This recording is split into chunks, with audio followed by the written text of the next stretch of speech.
Afghanistan, Syria, Nigeria. Bombings in conflict zones spare neither civilians nor humanitarian aid workers. But how to identify who's responsible, and how to get them to recognise their responsibility? Drawing on analyses of video footage and photographs and using its expertise in architecture and cartography, research agency Forensic Architecture helps to establish the facts and ascertain who's to be held to account.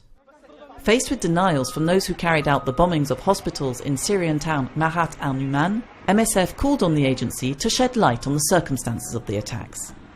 Ce qui caractérise la guerre en Syrie, c'est une stratégie. One of the hallmarks of the Syrian conflict is the strategy of deliberate and almost systematic bombing of medical facilities. Documenter, d'avoir un document supplémentaire pour montrer cette stratégie. We thought it would be worth getting more evidence to uncover this strategy.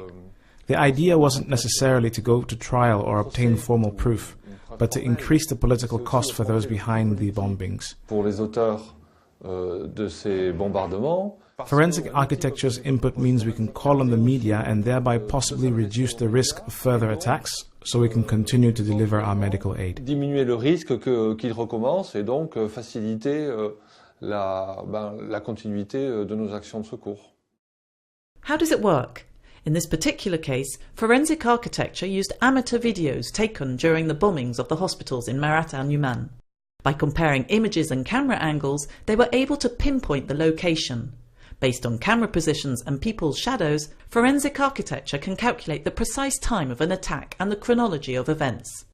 Audio recordings can also provide evidence.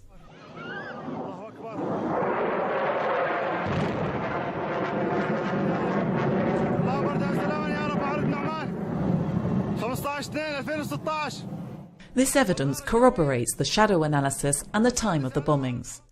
Forensic Architecture has used its findings to confirm that there were repeated strikes only a few minutes apart, proof of the deliberate and relentless targeting of civilians and aid organisations.